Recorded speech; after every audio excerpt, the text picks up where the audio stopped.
Millionaire sees his maid picking food from the trash. When he discovers the reason, he breaks down crying.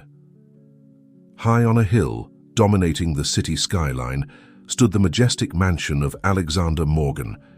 With its marble columns and windows that sparkled like diamonds in the sunlight, the property was a testament to success and opulence. Alexander, at 45, was the very image of business triumph. His technology company, Tech Vision, had revolutionized the industry with innovations that seemed straight out of science fiction movies. That morning, Alexander woke to the soft rustle of Egyptian silk sheets. He stretched lazily, enjoying the luxury that surrounded him. His morning routine was a well-rehearsed ritual, a bath in his jacuzzi with panoramic views of the city, followed by a gourmet breakfast prepared by his personal chef.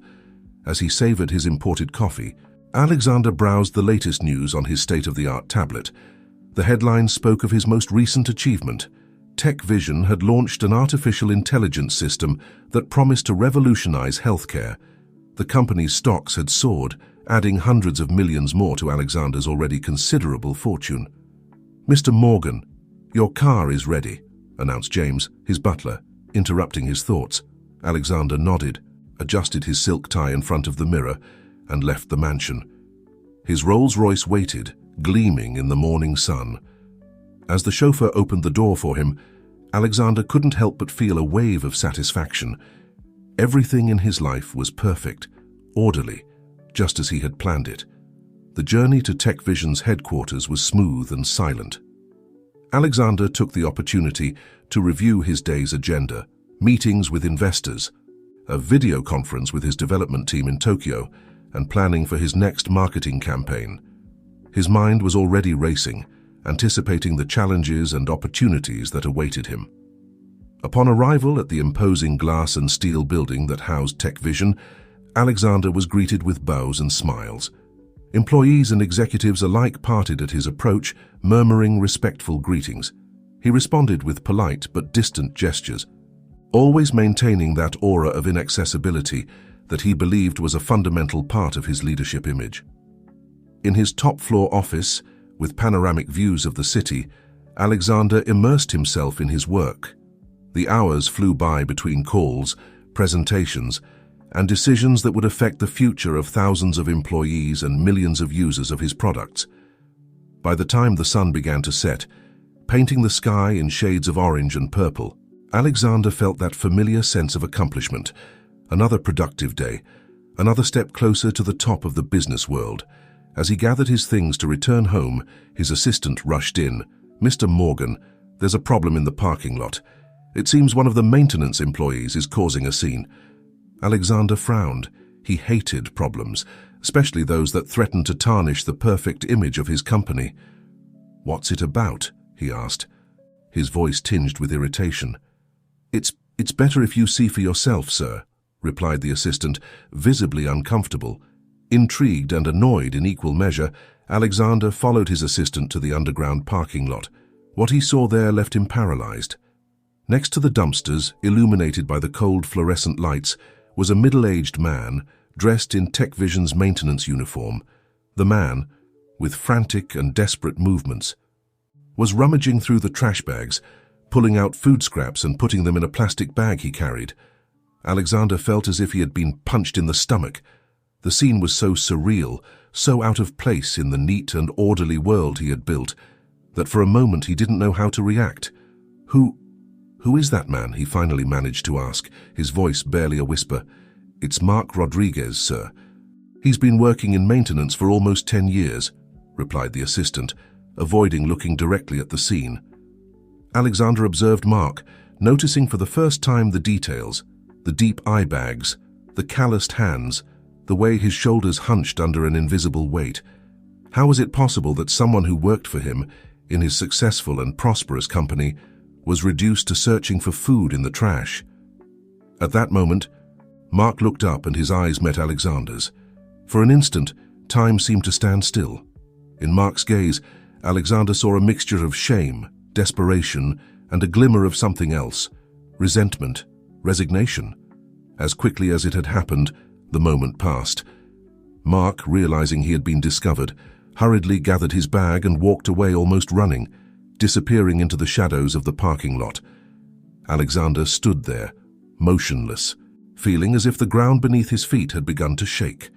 The image of Mark searching through the trash had been etched into his mind, challenging everything he thought he knew about his company, his success, his world. "Mr. Morgan, do you want me to call security?"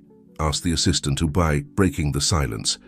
Alexander shook his head, unable to find words.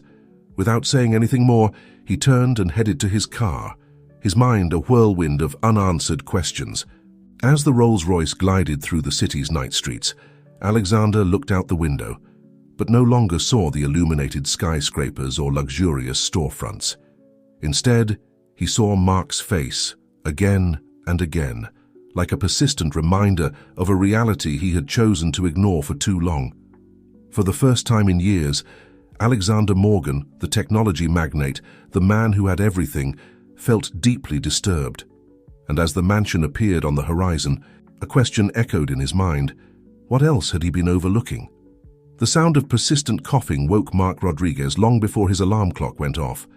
He sat up slowly in bed, rubbing his tired eyes as he listened intently. The cough was coming from the adjacent room, where his mother, Mrs. Sarah, slept, or at least tried to sleep.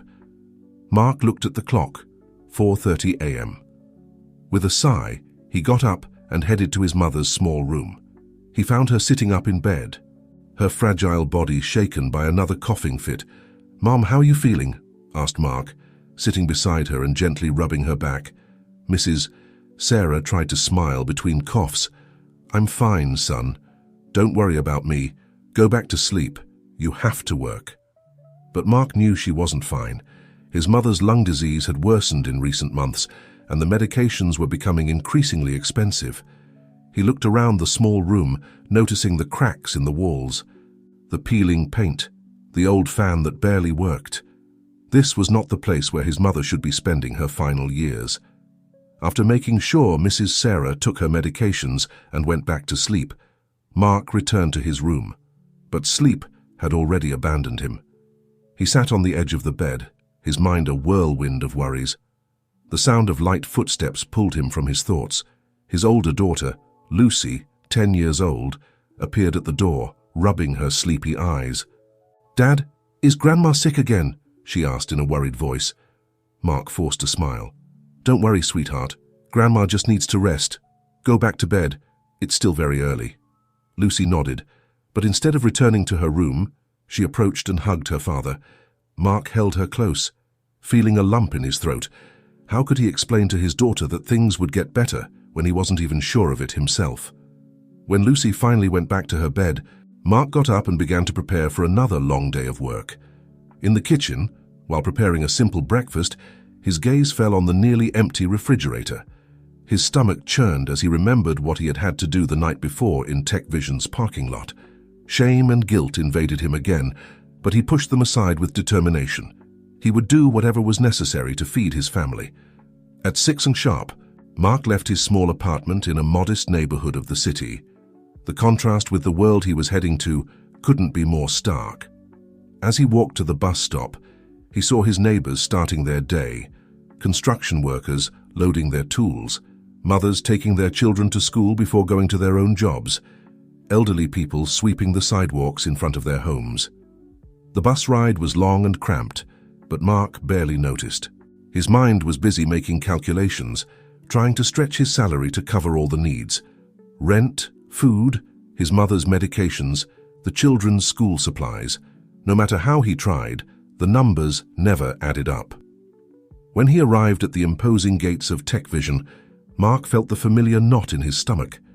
He entered through the service door, greeting his maintenance colleagues with a gesture. They all wore the same grey uniform, becoming almost invisible in the company's gleaming hallways. As the day progressed, Mark moved through the company floors like a ghost, cleaning, repairing, making sure everything worked perfectly for the brilliant engineers and executives who didn't even notice his presence. Every time he passed near the cafeteria, the smell of fresh food made his stomach growl, reminding him of the scarcity at home.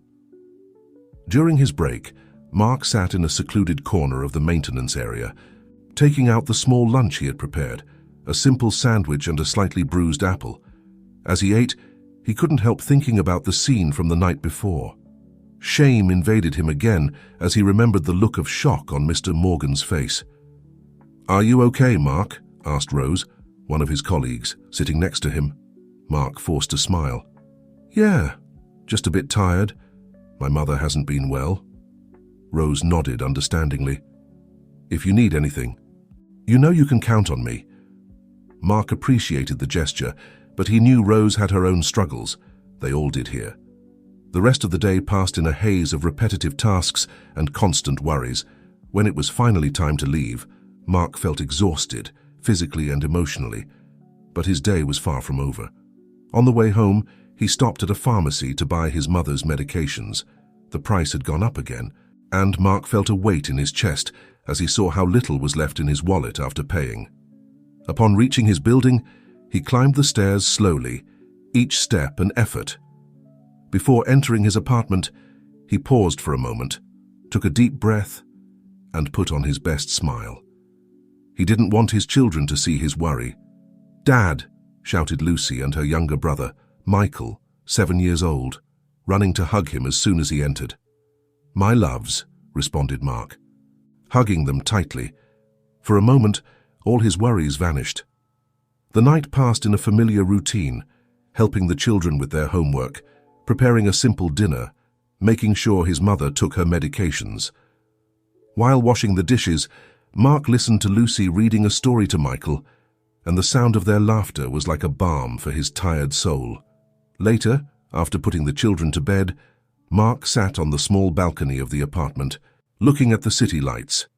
In the distance, he could see the Tech Vision building shining like a beacon of wealth and success. The image of Mr. Morgan came back to his mind, and with it, a mix of emotions, shame, resentment, and a hint of hope he couldn't explain. Mark took out a small silver necklace from his pocket, the only thing of value he had left. It had belonged to his late wife, Emily, and was the last thing he had of her. He caressed the pendant nostalgically, remembering better times. What would Emily think of his current situation? Would she be disappointed? With a sigh, he put the necklace away again. He couldn't sell it, not yet. It was the last vestige of a life that seemed increasingly distant. As he prepared for bed, Mark promised himself that he would find a way to move forward, for his children, for his mother, for Emily's memory. No matter what he had to do, he wouldn't give up. Alexander Morgan couldn't sleep that night. The image of Mark searching through the trash haunted him every time he closed his eyes. He got up before dawn, restless and disturbed. As he watched the sun rise from the balcony of his master suite, Alexander realized that something fundamental had changed in him. For the first time in years, perhaps decades, he felt truly uncomfortable in his own skin. "How is this possible?" he wondered aloud. "How can someone who works for me be reduced to searching for food in the trash?" The question echoed in his mind, challenging everything he thought he knew about his company, his success, his worldview. Determined to understand, Alexander did something he had never done before. He personally called human resources. "I need all the information you have on Mark Rodriguez from the maintenance department," he ordered, his voice betraying an unusual urgency. While waiting for the information, Alexander walked through his mansion with new eyes. Every luxury item, every comfort, now seemed to scream at him about the disparity between his life and that of people like Mark. When he finally received Mark's file, Alexander immersed himself in reading it. He discovered that Mark had been working at Tech Vision for almost a decade, always punctual, always efficient. He had 2 children and a sick mother in his care. His salary, although within market standards for his position, barely covered the basic needs of a family in the city. "How did I not realize this before?" muttered Alexander, feeling a mixture of guilt and frustration. Driven by an urgent need to do something, Alexander made an impulsive decision. He dressed in simple clothes, something he would never normally wear, and headed to the neighborhood where Mark lived. The contrast with his own neighborhood was shocking. Deteriorated buildings, narrow streets, children playing on cracked sidewalks. Alexander felt like a stranger in his own city. He found Mark's building and, after hesitating for a moment, entered. He climbed the stairs, noticing the smell of dampness, the peeling walls, the sounds of lives crammed into small spaces. In front of Mark's door, Alexander hesitated again. What was he really doing? What did he hope to achieve?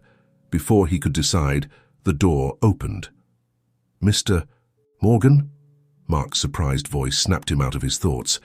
Alexander found himself face to face with the man he had seen in the parking lot, but in a completely different context.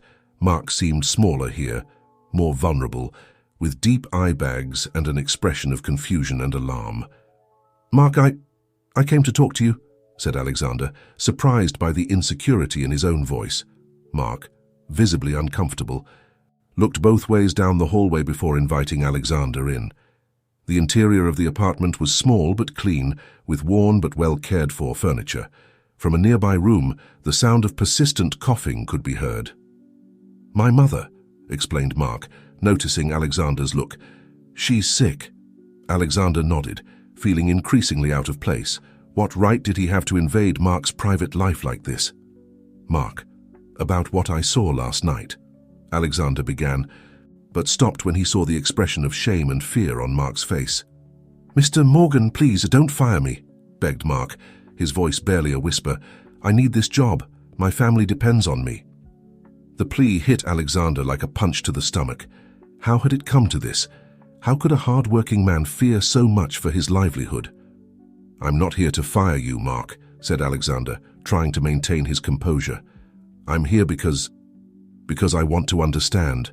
I want to know how I can help." The surprise on Mark's face was evident. For a moment, both men looked at each other, not knowing what to say. The silence was broken by the sound of the door opening. "Dad, I forgot my math book." A girl's cheerful voice cut off abruptly upon seeing the stranger in their living room.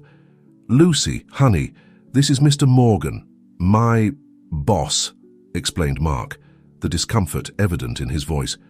Lucy looked at Alexander with a mixture of curiosity and wariness. "Are you the owner of the company where my dad works?" she asked directly. Alexander nodded, surprised by the girl's frankness. "That's right." "Then can you give my dad a raise?" Lucy continued, ignoring Mark's warning look. "He works very hard, you know, and we need money for Grandma's medicines." "Lucy," intervened Mark, mortified, "go to school. We'll talk later." The girl left reluctantly, but not before casting a final inquisitive look at Alexander. The silence that followed was dense, loaded with unexpressed emotions and uncomfortable realities. Alexander looked around, noticing for the first time the details, the family photos on the walls, the worn toys in a corner, a table with school books and unpaid bills. "Mark," Alexander began, his voice softer than it had ever been in a business conversation, "I want you to know that what I saw last night, it made me realize that I've been blind to many things. I want to help, not just you, but all Tech Vision employees who might be going through similar situations." Mark looked at him with a mixture of hope and skepticism. "Mr. Morgan, I appreciate your concern, but why now? Why me?" The question hit Alexander hard. Why now? Why had he needed to see something so extreme to realize the reality of his employees? "Because I've been living in a bubble, Mark," admitted Alexander, surprised by his own honesty. "And it's time for that to change." At that moment, a metallic glint caught Alexander's attention.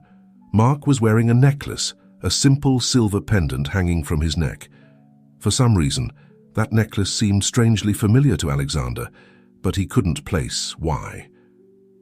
"That necklace," Alexander began, but was interrupted by another cough coming from the adjacent room. "I need to attend to my mother," said Mark, clearly anxious to end this uncomfortable visit. Alexander nodded, understanding. "Of course." "Mark, I promise you this won't end here. There will be changes at Tech Vision, real changes that will benefit all employees." As he left the apartment, Alexander felt a mix of emotions, guilt, determination, and a strange feeling that there was more to this situation, something he couldn't quite identify yet. Back in his luxury car, Alexander took one last look at Mark's building. The disparity between this world and his own was overwhelming, but now that he had seen the reality, he couldn't ignore it. "Let's go to the office," he ordered his driver. "We have a lot of work to do." As the car drove away, Alexander couldn't get the image of Mark's necklace out of his mind. Why did it seem so familiar? And what other unexpected secrets and connections would he discover on this journey of rediscovery? Alexander spent the next few days immersed in a whirlwind of activity, meetings with the Human Resources Department, consultations with corporate social responsibility experts, thorough reviews of TechVision's salary and benefits policies. Each new piece of information he obtained only deepened his sense of guilt and his determination to make real changes. However, in the midst of all this flurry of activity, Alexander couldn't get the image of Mark's necklace out of his mind. That sense of familiarity haunted him like a memory on the tip of his tongue that refused to fully materialize. One night, while reviewing old photo albums in search of inspiration for the new wellness programs he planned to implement in the company, Alexander came across an image that left him breathless. It was a photo from his teenage years, him with his first love, Sophie, and there, hanging from Sophie's neck, was a necklace identical to the one he had seen on Mark. "It can't be," Alexander muttered, bringing the photo closer to examine it better. Memories began to flood his mind. Sophie had been his girlfriend in his senior year of high school, his first true love. She came from a modest but loving family, and she had been the one who first opened his eyes to realities different from his own. The necklace had been a gift from Alexander, bought with his savings, a promise of eternal love. But then, life had separated them. Alexander had left to study abroad, promising to stay in touch. However, immersed in his new life, in his ambition to succeed, he had gradually let the communication fade. When he returned, years later, Sophie had disappeared. No one knew what had become of her. How did that necklace end up with Mark? Alexander wondered, his mind working at full speed. Could there be some connection between Sophie and Mark, or was it all a cruel coincidence of fate? Determined to get to the bottom of this mystery, Alexander did something he hadn't done in years. He looked up the number of his old high school friend, Ray, who had been Sophie's best friend. "Alexander, is that you?" Ray's surprised voice resonated through the phone. "It's been so long." After briefly exchanging some pleasantries, Alexander got straight to the point. "Ray, I need to ask you something about Sophie. Did you hear anything about her after I left?" There was a long silence on the other end of the line. When Ray spoke again, his voice was laden with emotion. "Alexander, there's something you should know. Something I promised not to say, but I think it's time you knew." Alexander's heart began to beat rapidly. "What is it, Ray?" "A boy. Sophie's family raised him." Alexander collapsed into his chair, his mind a whirlwind of emotions. "The boy, what became of him?" "The last I heard, his name was Mark Rodriguez, like Sophie's maiden name." Alexander's world stopped. Mark, his employee, the man he had seen searching through the trash, the man whose poverty had shaken him to his core. Could he be his son? "Ray, I need you to tell me everything you know," said Alexander, his voice barely a whisper. As Ray told him everything he knew about Sophie's fate and her son, Alexander felt his entire life being rewritten. Every decision he had made, every step on his path to success, now was seen in a new light. That night, Alexander didn't sleep. He stayed awake, looking at old photos of Sophie, trying to see Mark's features in them. How had he not noticed before? How many times had he passed by his own son without knowing it? The next morning, with deep eye bags and a heavy heart, Alexander made a decision. He needed to talk to Mark, reveal the truth, try to make amends for years of involuntary absence. But how do you tell someone who has been your distant boss for years that you're actually their father? How do you repair a lifetime of absence and neglect? Alexander spent the next few days in a state of constant agitation. On one hand, he was implementing radical changes at TechVision, salary increases, better benefits, wellness programs for employees. On the other, he struggled with the truth he had just discovered and the best way to reveal it. Finally, after a week of internal debate, Alexander decided he needed to talk to Mark again. This time, however, the conversation would carry much more weight. Mark was surprised when he received the call from Mr. Morgan's office, requesting another meeting. The last few days had been a whirlwind of changes at Tech Vision, unexpected salary increases, new benefits, even the promise of a scholarship program for employees' children. Everyone in the company was talking about Mr. Morgan's sudden transformation. When Mark entered Alexander's office, he immediately noticed that something was different. The normally impeccable businessman looked tired, with visible eye bags and an expression of deep concern on his face. "Mark, please, sit down," said Alexander, his voice laden with an emotion that Mark couldn't identify. Mark sat down, nervous. Despite the recent positive changes, years of precariousness had conditioned him to always expect the worst. Alexander took a deep breath before speaking. "Mark, there's something I need to tell you, something that will change our lives forever." Mark felt his heart racing. What could be so important? "A few days ago, when I was at your house, I noticed the necklace you wear," Alexander began. "That necklace has a history you need to know." Mark instinctively touched the necklace hanging from his neck. "It was my mother's," he said softly. "It's the only thing I have of her." Alexander nodded, his eyes shining with unshed tears. "Your mother's name was Sophie, right?" Mark looked at him surprised. "Yes, how do you know?" "Because I gave it to her," Alexander replied, his voice barely a whisper. "Sophie and I said we were together many years ago." The silence that followed was deafening. Mark looked at Alexander with a mixture of confusion and growing understanding. "What are you saying?" Mark asked, his voice trembling. Alexander stood up, unable to keep still. "Mark, a few days ago I discovered something that has changed everything I thought I knew about my life. Sophie, your mother, was pregnant when we separated. I didn't know. I left to study abroad and we lost touch. When I returned years later, she had already died," Mark completed, his voice barely audible. Alexander nodded, tears now freely running down his face.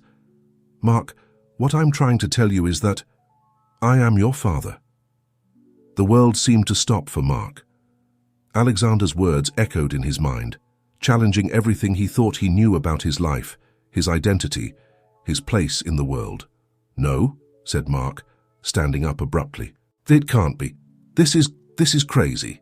"I know it's hard to believe," said Alexander, taking a step towards Mark. "But I swear to you, it's the truth. I've spent the last few days investigating, talking to old friends. Everything fits, Mark. You are my son."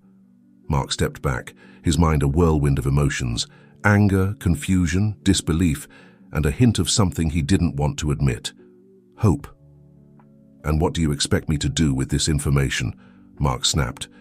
"Do you think this changes anything? That I'll suddenly forget years of struggle, of seeing my family suffer while you lived in your mansion?" Alexander lowered his head, guilt visible in every line of his face. "I don't expect you to forgive me, Mark. I don't deserve your forgiveness, but I needed you to know the truth, and I want to try to be part of your life, if you'll allow me." Mark remained silent, processing everything he had just heard. His mind traveled to his childhood, to the stories his grandmother told him about his mother, to the nights when he wondered what it would be like to have a father. "I need time," Mark finally said. "This is too much." Alexander nodded, understanding. "Of course. Take all the time you need. I'll be here when you're ready to talk." Mark headed towards the door, but before leaving, he stopped and turned to Alexander. "One more thing," he said, his voice laden with emotion. "My family, my children and my mother, they are my life. If this is true, if you really are my father, I need to know that they will be okay." "I promise you, Mark," Alexander responded fervently. "I will do everything in my power to ensure that your family has everything they need." Mark nodded briefly and left the office, leaving Alexander alone with his thoughts and the weight of years of involuntary absence. Meanwhile, in Mark's small apartment, Lucy and Michael played unaware of the drama unfolding.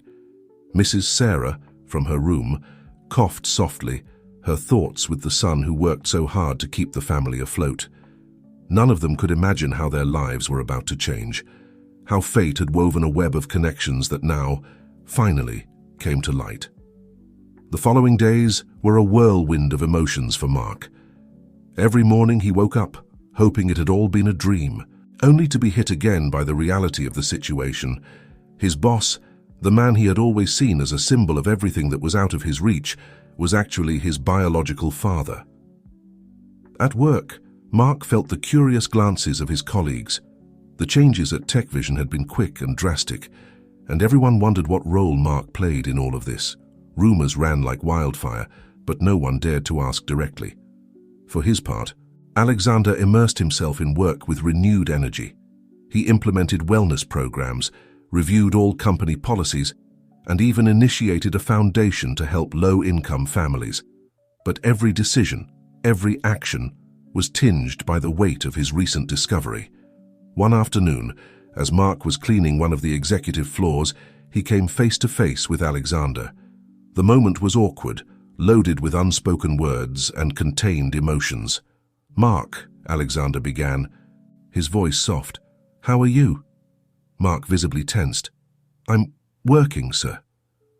Alexander winced at the formality. "Mark, please. You don't have to call me sir. Well, you know." "With all due respect," Mark replied, his voice controlled. "I'm still processing all of this. I can't just forget years of everything." Alexander nodded, understanding. "I understand. I just want you to know that I'm here. When you're ready to talk." Mark nodded briefly and continued with his work, leaving Alexander with a mixture of frustration and sadness. That night, at home, Mark could no longer contain the weight of the truth. He sat his mother and children in the small living room, and Yachas, with a trembling voice, told them everything. Mrs. Sarah listened in silence, tears rolling down her cheeks. When Mark finished, she slowly stood up and hugged him tightly. "My boy," she whispered. "Your mother would be so proud of you. You've been strong for so long." Lucy, with the wisdom that only a child can have, asked, "Dad, does this mean we'll be rich now?" Mark couldn't help but laugh, despite the tears in his eyes. "It's not that simple, sweetheart. Money isn't everything." "But it could help with Grandma's medicines," added Michael, surprising everyone with his insight. Mark looked at his family, feeling a mixture of love, pride, and fear. How would this change their lives? Were they prepared for what was to come? Meanwhile, in his mansion, Alexander spent another sleepless night. He looked at old photos of Sophie, trying to imagine what his life would have been like if he had known the truth so many years ago. Remorse consumed him, but he also felt a spark of hope. Maybe, just maybe, it wasn't too late to be the father Mark deserved. The next morning, Alexander made a decision. He couldn't change the past, but he could try to build a better future. With determination, he began making calls and pulling strings. If Mark wasn't ready to accept him as a father, perhaps he could demonstrate his sincerity through actions. In the following days, mysterious changes began to occur in Mark's life. A renowned specialist arrived to treat Mrs. Sarah, offering his services for free. Lucy and Michael received full scholarships to one of the best schools in the city. Even the old building where they lived began to be renovated, with improvements that benefited all residents. Mark observed these changes with a mixture of gratitude and wariness. He knew Alexander was behind all of this, and part of him wanted to reject it all, but seeing the smile on his mother's face, hearing the excitement in his children's voices, it was hard not to feel grateful. One night, as Mark was walking through the park near his house, he ran into Alexander. It wasn't a coincidence. Alexander had been waiting, hoping for the right moment to talk. "Mark," Alexander said softly, "I know I can't change the past, but I want you to know that I'm committed to being part of your life, of your children's lives, if you'll allow me." Mark remained silent for a long moment, looking at the horizon. Finally, he spoke. "It won't be easy. There's a lot of pain, a lot of history between us. I know, Alexander replied, "but I'm willing to try if you are." Mark touched the necklace on his neck, thinking of his mother, of the stories he never got to hear from her lips. He thought of his children, of the future they could have, and he thought of himself, of the boy who always wondered why he didn't have a father. "Maybe," Mark finally said, "we could start with a dinner, you, me, and my family." Alexander's smile lit up his face. "I'd love that, Mark, more than you can imagine." As the two men walked together through the park, tentatively talking about future plans, Mark's necklace sparkled under the moonlight. It was a symbol of a shared past, of lost and found love, and of the promise of a new beginning. The story of Alexander and Mark was just beginning, full of challenges and possibilities. But for the first time in a long time, both felt something they had lost long ago: hope. The dinner Mark had proposed became an event loaded with expectations and nervousness for everyone involved. Alexander, accustomed to handling board meetings and multi-million-dollar negotiations, found himself surprisingly anxious at the prospect of sharing a meal with his newly discovered son's family. Mark, for his part, was torn between curiosity and wariness. Part of him yearned to know more about his biological father, about the love story that had led to his existence. Another part feared that this new bond could somehow threaten the life he had built with so much effort. The night of the dinner arrived, and Mark's small apartment buzzed with activity. Mrs. Sarah, feeling better thanks to the new treatments, insisted on cooking herself, filling the house with aromas of her famous stew. Lucy and Michael ran back and forth, half excited, half nervous at the prospect of meeting their newly discovered grandfather. When the doorbell rang, an expectant silence fell over the house. Mark opened the door to find Alexander there, dressed casually but elegantly, holding a bouquet of flowers and a bag of gifts. "Good evening," said Alexander, his voice betraying a slight tremor. "I hope I haven't arrived too early." Mark shook his head, inviting him in. "You're right on time. Come in. Please." As he entered the living room, Alexander immediately found himself surrounded by the warmth and organized chaos of a real family. Mrs. Sarah came out of the kitchen, drying her hands on her apron. "Mr. Morgan," she said, her voice mixing respect and a hint of maternal challenge. "Welcome to our home." Alexander approached her, offering her the flowers. "Please, call me Alexander, and thank you for welcoming me into your home." Lucy and Michael, who until that moment had been hiding behind the sofa, approached shyly. Alexander crouched down to be at their level, smiling softly. "Hello," he said, his voice full of contained emotion. "You must be Lucy and Michael. It's a pleasure to meet you." Lucy, always the bravest, stepped forward. "Is it true that you're our grandfather?" Alexander nodded, his eyes shining with unshed tears. "That's right, although it's new for me too. I hope we can get to know each other better." Michael, still shy, moved a little closer. "Do you really have a mansion, with a pool and everything?" Mark was about to scold Michael for his direct question, but Alexander let out a genuine laugh. "Yes, I have a big house with a pool. Maybe someday you can visit it, if your parents agree." The dinner progressed in an atmosphere of initial caution that gradually gave way to tentative warmth. Mrs. Sarah, initially wary, found herself sharing anecdotes from Mark's childhood, while Alexander listened attentively to every word, trying to reconstruct in his mind the lost years.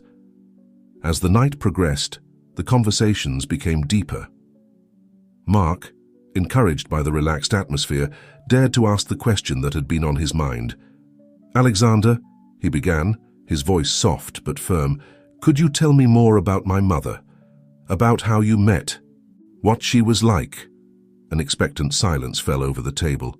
Alexander took a sip of water, preparing to respond. "Sophie was extraordinary," he began, his voice laden with emotion. "We met in our senior year of high school. I was the typical rich kid, arrogant, believing the world revolved around me. She taught me to see beyond my bubble." As Alexander spoke, painting with his words the image of a young Sophie full of life and compassion, Mark felt that a part of himself, a part that had always been incomplete, began to fill. "She had this gift," Alexander continued. "She could see the best in people, even when they couldn't see it themselves. It was she who inspired me to want to use technology to make the world a better place, although it took me years to remember that lesson. Mrs. Sarah, who had been listening attentively, intervened. Sophie always spoke of you with affection, even after you left. She never wanted Mark to grow up with resentment. These words hit Alexander hard. I didn't deserve her kindness. If only I had known. Mark, seeing the pain in Alexander's eyes, felt something soften inside him. We can't change the past, he said softly, but maybe we can build something new from here. The evening continued, with shared stories, tentative laughter, and, little by little, the formation of new bonds. When it came time for Alexander to leave, the atmosphere was notably different from the beginning of the night. At the door, Alexander paused and looked at Mark. "Thank you," he said simply, "for giving me this opportunity." Mark nodded, a small smile on his lips. "It's a start." As Alexander walked away, Mark stood at the door, watching him. The necklace around his neck seemed to weigh a little less, as if part of the burden he carried had been lightened. Inside, Lucy and Michael bombarded Mrs. Sarah with questions about their new extended family, while she tried to answer with patience and wisdom. In the days and weeks that followed, small changes began to manifest. Alexander, true to his word, continued his efforts to improve the living conditions, not only of Mark's family but of all Tech Vision employees. He implemented continuing education programs, improved benefit packages, and established an emergency fund for employees in difficult situations. Mark, for his part, began to slowly open up to the idea of having Alexander in his life. He accepted Alexander's offer to pay for night classes so he could complete his education, a dream he had abandoned long ago due to circumstances. However, not everything was perfect. There were moments of tension, misunderstandings, and old resentments that occasionally surfaced. The gap between their worlds, although closing Cries, was still significant. One day, as Mark was studying in the Tech Vision library, a new benefit for employees, he ran into Patricia, Alexander's personal assistant. She looked at him with a mixture of curiosity and something that seemed almost resentment. "So you're the famous Mark," she said, her tone seemingly kind but with a hidden edge, "the lost son of the great Alexander Morgan." Mark tensed, unsure how to respond. Yes, I suppose so." Patricia leaned in closer, lowering her voice. "I just hope you know how lucky you are. Some of us have worked our entire lives to get where we are, and you simply appear." Before Mark could respond, Patricia walked away, leaving him with a feeling of unease. It was a reminder that, despite the progress, there was still a long way to go. That night, as he had dinner with his family, Mark remained unusually quiet. Lucy, perceptive as always, noticed his mood. "Is something wrong, Dad?" she asked, her big eyes full of concern. Mark looked at his daughter, then at Michael and his mother. These were the people he had fought for all his life. How could he explain to them the complicated emotions he was experiencing? "Sometimes," he began slowly, "when things change very quickly, it can be hard to know exactly how to feel." Mrs. Sarah nodded understandingly. "Change always brings challenges, son. But also opportunities." Mark smiled weakly. "You're right, Mom. It's just that sometimes I wonder if I'm doing the right thing by letting Alexander into our lives." "But Dad," Michael interjected, "Grandpa Alexander is great. He took us to the zoo the other day and bought us huge ice creams." Mark couldn't help but laugh. "Yes, that's true. He has been very generous. And more importantly," added Mrs. Sarah, "he's trying to make amends for his mistakes. That takes courage." Mark nodded, thoughtful. He knew his mother was right. Despite the obstacles and occasional disapproving looks from some at Tech Vision, Alexander was making a genuine effort. "I guess we're all learning," Mark finally said. "And maybe that's what's important, that we're trying."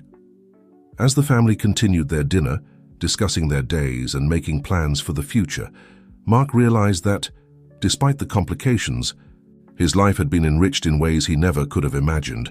The road ahead might be difficult, but at least he no longer walked it alone. And so, with each passing day, the Rodriguez family and Alexander Morgan continued to build bridges over the turbulent waters of their shared past, moving little by little towards a future that, although uncertain, was full of possibilities. As the weeks passed, the relationship between Mark and Alexander continued to evolve. Though not without its ups and downs, Mark found himself divided between gratitude for the opportunities Alexander was providing his family and resentment for the years of absence and hardship. One afternoon, as Mark was working in the Tech Vision maintenance office, he received an unexpected call. It was Patricia Chi, Alexander's assistant. "Mark," she said, her voice tense, "Mr. Morgan wants to see you in his office." Now, intrigued and a little worried, Mark headed to the executive floor. As he entered Alexander's office, he found himself in a tense scene. Alexander was standing by the window, his posture rigid, while Patricia looked at him with a mixture of triumph and anxiety. "What's going on?" asked Mark, feeling like he had walked into the middle of a storm. Alexander turned, his face a mask of contained emotions. "Mark, please sit down. There's something we need to discuss." Mark sat down, his heart pounding. Had he done something wrong? Had Alexander regretted recognizing him as his son? "Patricia has brought certain information to my attention," Alexander began, his voice controlled. "Information about your past." Mark felt his blood run cold. What could Patricia have discovered? "Apparently," Alexander continued, "a few years ago you were involved in an incident at your previous job, something related to missing money." The memory hit Mark like lightning. He remembered those dark days, when his mother was seriously ill and they had no money for her medications. He had made a desperate decision, one he had deeply regretted ever since. Mark began, his voice trembling. "I can explain." Patricia intervened, her voice laden with accusation. "Explain what? That you're a thief? That you've been deceiving Mr. Morgan all this time?" "Enough, Patricia!" exclaimed Alexander, surprising both of them. He turned to Mark, his voice softer. "Mark, I want to hear your version. Please, tell me what happened." Mark took a deep breath, gathering courage. "It was 5 years ago. My mother was very sick. We desperately needed money for her medications. I took money from the petty cash at my old job. I fully intended to return it, but you got caught," Alexander completed. Mark nodded, ashamed. "I lost my job. I had to do community service and pay a fine. Since then, I've been trying to make amends for that mistake, to be a better man for my family." The silence that followed was deafening. Patricia looked triumphant, clearly expecting Alexander to fire Mark on the spot, but Alexander's reaction surprised them both. "Mark," he said softly, "thank you for being honest with me. I know what it's like to make desperate decisions when you feel you have no other choice." He turned to Patricia, his voice taking on a tone of authority.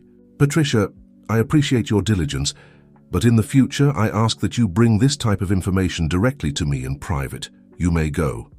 Patricia left the office, clearly disconcerted by the turn of events. Once alone, Alexander sat next to Mark.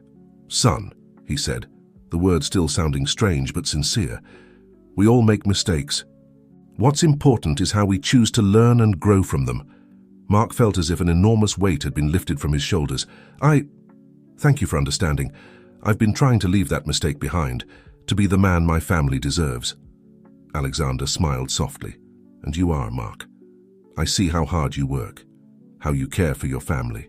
That says much more about your character than a mistake made in a moment of desperation." Mark felt tears threatening to spill. For the first time, he truly felt that Alexander saw him, not just as an employee or even as a newly discovered son, but as a complex man with his own history and struggles. "There's something else I want to discuss with you," Alexander continued. "I've been thinking about implementing a mentoring program at Tech Vision. Experienced employees guiding younger ones or those who want to advance in their careers. I'd like you to be part of this program. Mark, your experience, your perspective, they could be invaluable to others." Mark was stunned. "Me? But I'm just a maintenance employee." Alexander shook his head. You're much more than that, Mark. You've navigated difficulties that many of our employees can't even imagine. Your resilience, your work ethic, that's what I want you to share with others. For the first time since he had discovered the truth about his father, Mark felt a real connection with Alexander. It wasn't just the blood tie, but a mutual understanding, a respect that went beyond titles and positions. I would be honored to be part of that program, Mark finally said. Alexander smiled, a genuine smile that lit up his face. Excellent. We'll work on the details together. As he left Alexander's office, Mark felt different.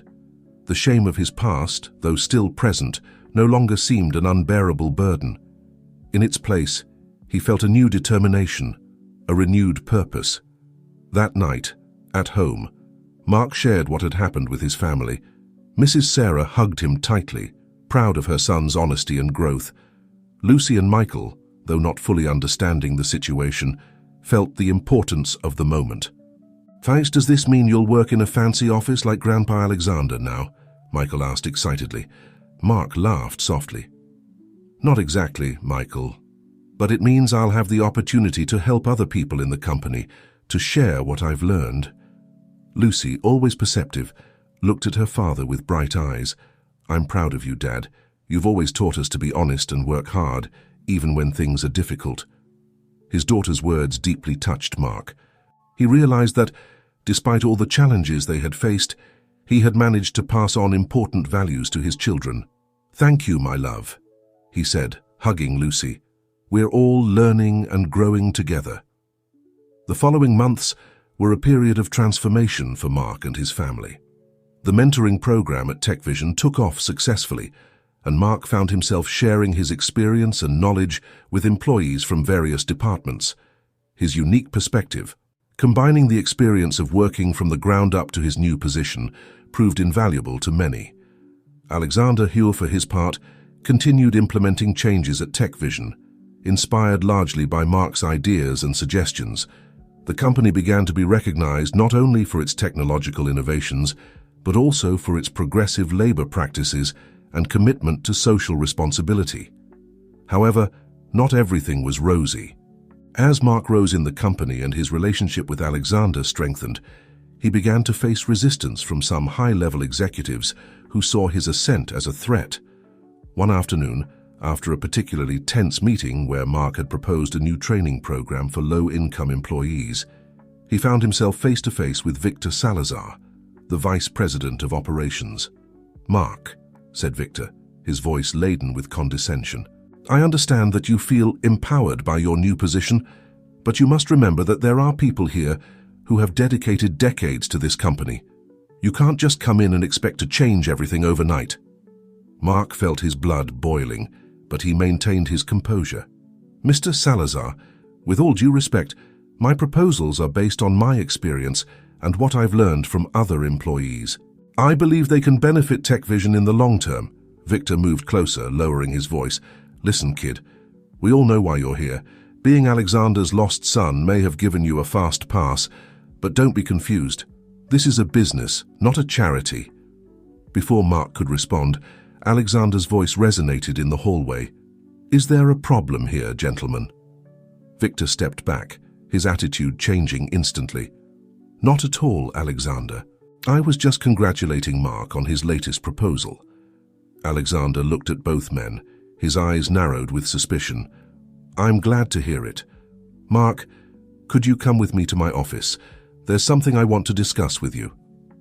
Once in the privacy of Alexander's office, Mark could no longer contain his frustration. How can I do my job if half the board sees me as an intruder? Alexander sighed, rubbing his temples. I'm sorry, Mark.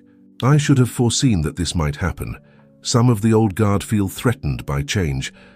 I don't want to cause problems, said Mark. Maybe it was a mistake to accept this position. Alexander stood up, putting a hand on Mark's shoulder. No, son, it wasn't a mistake.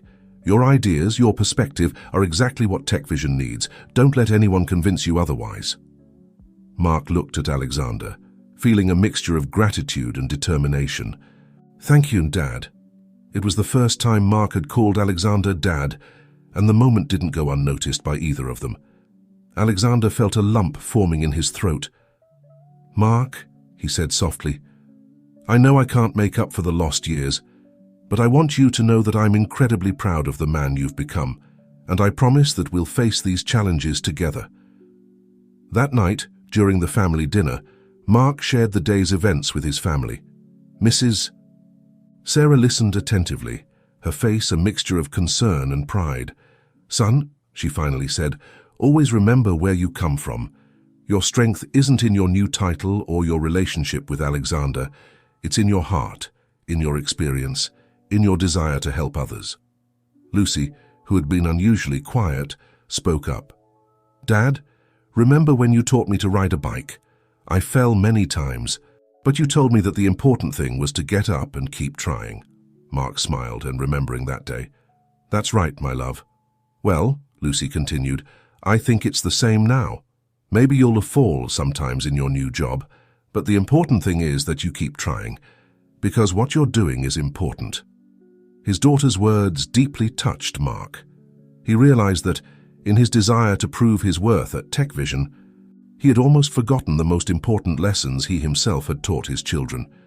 "You're right," said Mark, looking at his family with love and gratitude. "I can't control what others think of me, but I can continue to be true to who I am and what I believe in." As the family continued their dinner, discussing their days and making plans for the future, Mark felt renewed. The challenges at TechVision were real, but so was the support of his family and the opportunity to make a real difference. In his office, Alexander reviewed the day's reports, but his mind was on the conversation with Mark. He took out an old photo of Sophie and looked at it with a mixture of nostalgia and determination. "We're doing well, aren't we, Sophie?" he murmured. "Our son is an extraordinary man. I promise I'll do everything I can to support and protect him."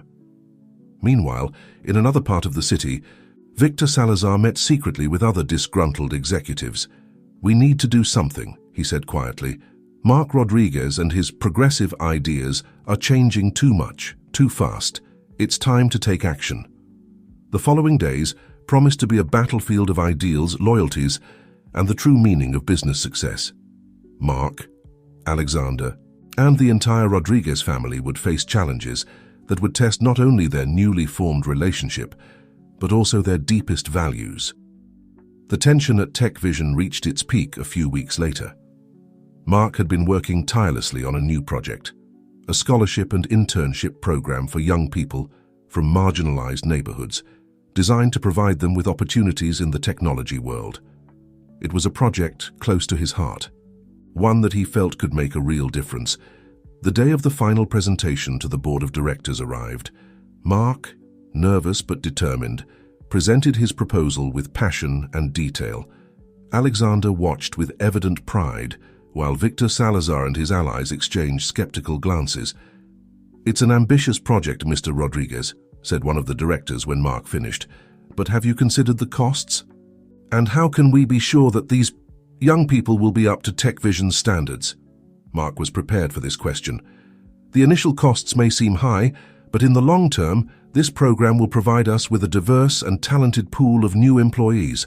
As for the standards, I myself am living proof of what someone can achieve when given an opportunity."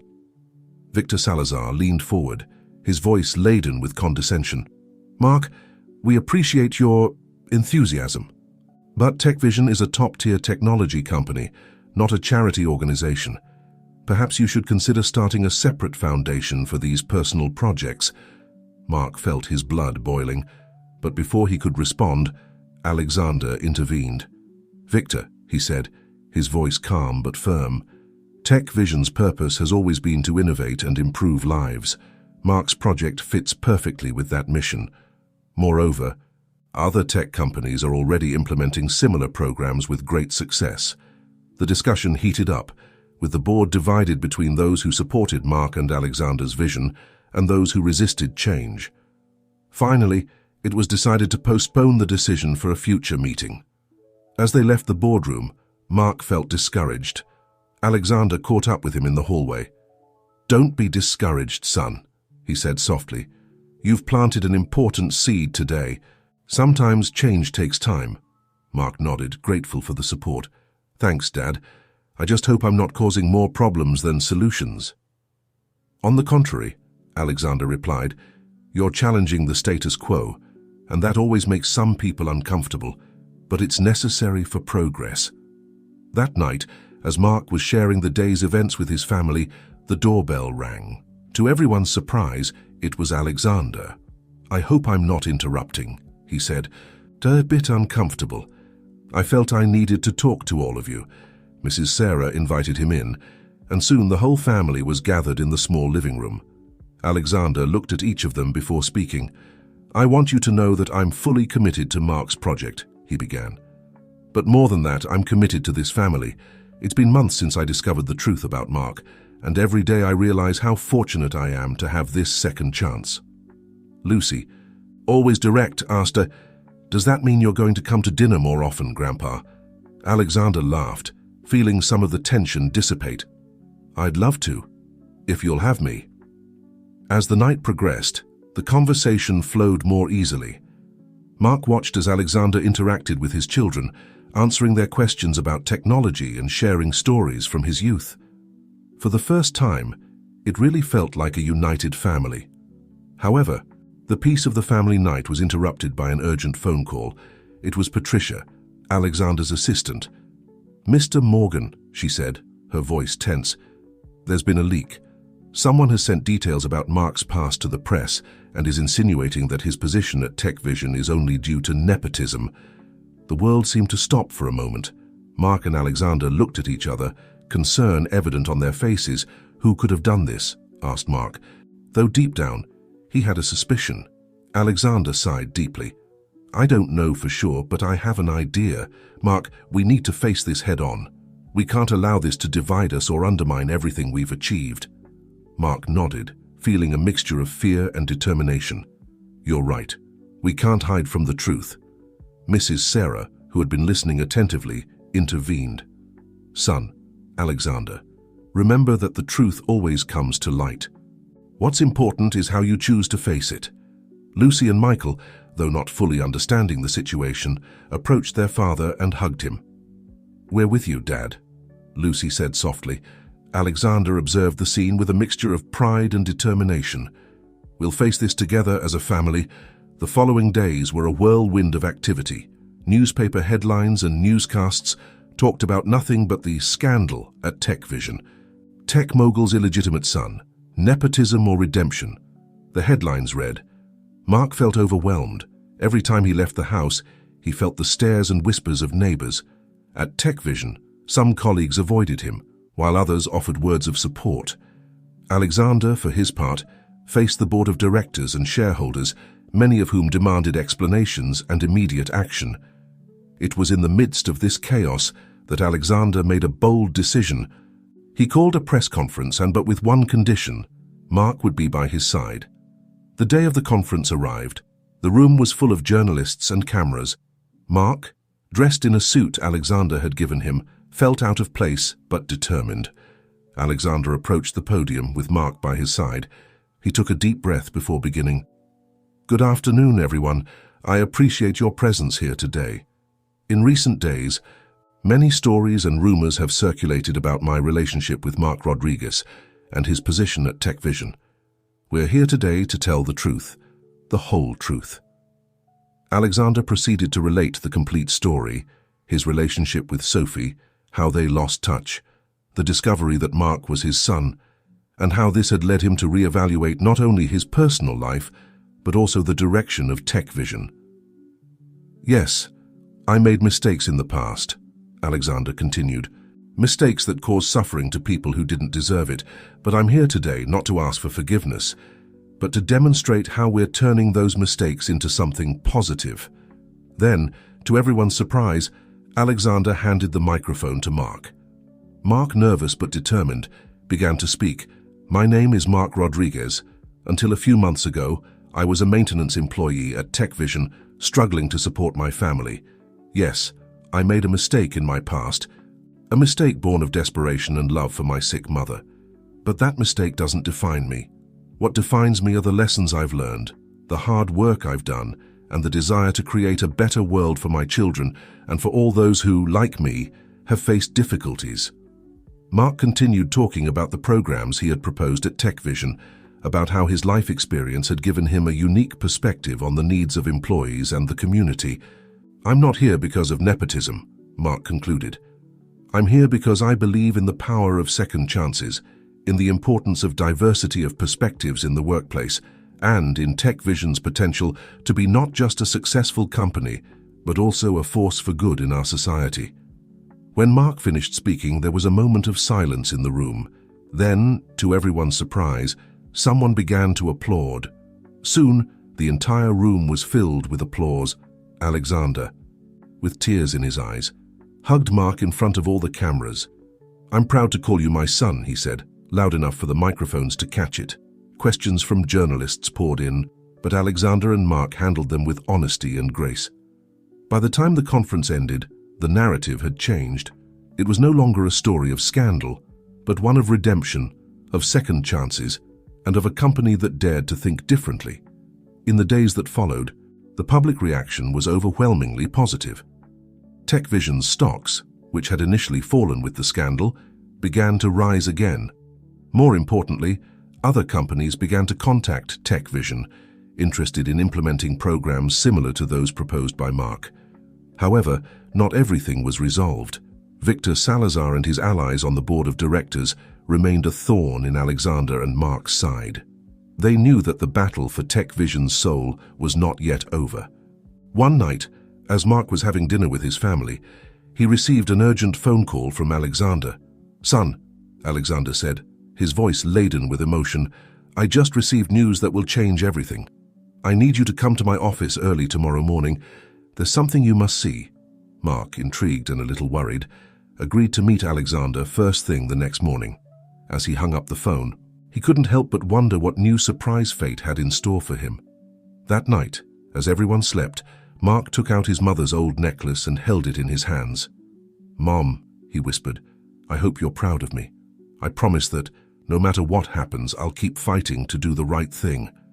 With that promise in his heart, Mark went to sleep, not knowing that the next day, a final revelation would change the course of his life and the future of TechVision forever. Morning arrived with a mix of anticipation and nervousness for Mark. He said goodbye to his family with an extra tight hug, feeling he was on the brink of something important. Upon arriving at Alexander's office, he found his biological father sitting behind his desk with an indescribable expression on his face. On the desk was an old, familiar-looking box. "Mark," Alexander began, his voice laden with emotion, "last night I received an unexpected visit. It was Sophie's sister, your aunt." Mark felt his heart racing. He barely remembered his aunt. She had distanced herself from the family shortly after Sophie's death. Alexander continued, "She brought me this box. It belonged to your mother and, well, I think you should see it for yourself." With trembling hands, Mark opened the box. Inside he found letters, photographs, and a diary. But what caught his attention most was a sealed envelope with his name written in his mother's elegant handwriting. "Read it," Alexander gently encouraged. Mark opened the envelope and began to read. "My dear Mark, if you're reading this, it means I'm no longer with you. There are so many things I wish I could tell you, so many hugs I wish I could give you. But time is short, and there's something important you need to know. Your father, Alexander, doesn't know about your existence. I made the difficult decision not to tell him when he left to study abroad. I didn't want him to abandon his dreams for us. Perhaps it was a mistake, but it was a decision made out of love. But there's something else, something that could change everything.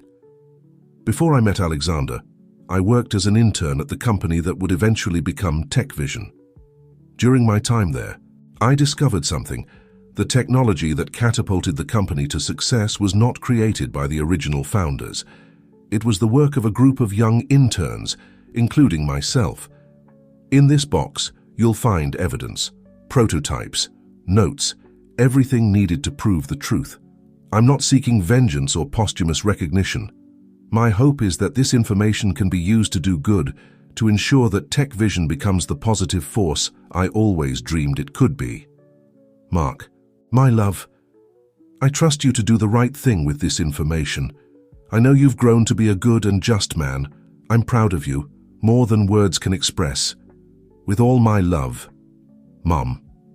Mark finished reading, tears freely running down his face.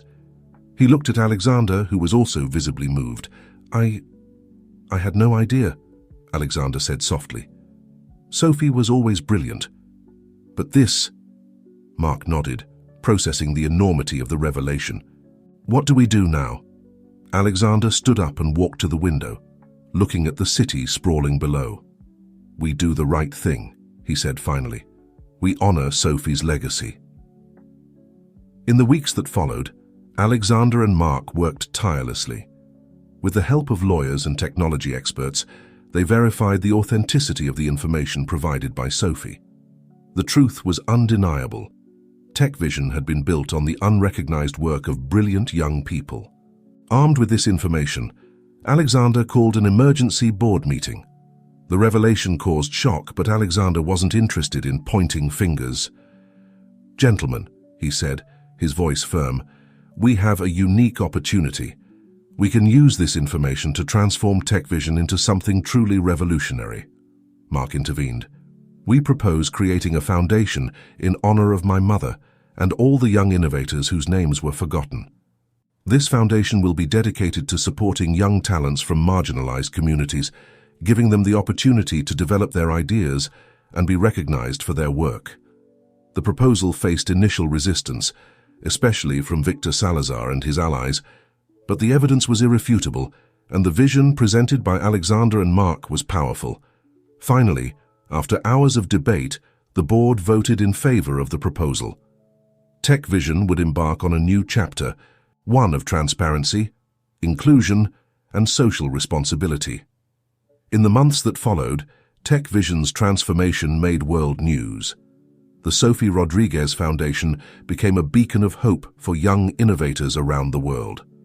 Mark, now officially recognized as Alexander's son and appointed director of the foundation, worked tirelessly to make his mother's vision a reality. Alexander, for his part, found a new passion in his work. It was no longer just about profits and technology. It was about creating a positive legacy, about using the power of innovation to improve lives. A year after the revelation, the Rodriguez family gathered for a special dinner. Mrs. Sarah, now fully recovered thanks to the best medical treatments, watched with pride as her son and grandchildren interacted with Alexander. Sophie would be so proud, she said softly to Mark. Mark nodded, touching the necklace he now rarely took off. I know, Mom, sometimes I feel like she's here with us, guiding us. As the family shared laughs and memories, Mark reflected on the incredible journey his life had been. From a maintenance employee struggling to make ends meet, to the director of a foundation that was changing lives, from a son without a father to part of a united and loving family. The necklace around his neck, once a symbol of loss and secrets, now represented something more: the power of love, truth, and perseverance to overcome any obstacle. That night, as Mark prepared for bed, he looked out the window at the city lights. He thought of his mother, of Alexander, of his children, and of all the young people whose lives were being transformed by the Sophie Rodriguez Foundation. Thank you, Mom, he whispered to the starry sky. Your love and courage have brought us here. I promise your legacy will live on forever. And so, with his heart full of gratitude and hope for the future, Mark closed his eyes, knowing that tomorrow would bring new challenges and opportunities to make the world a better place.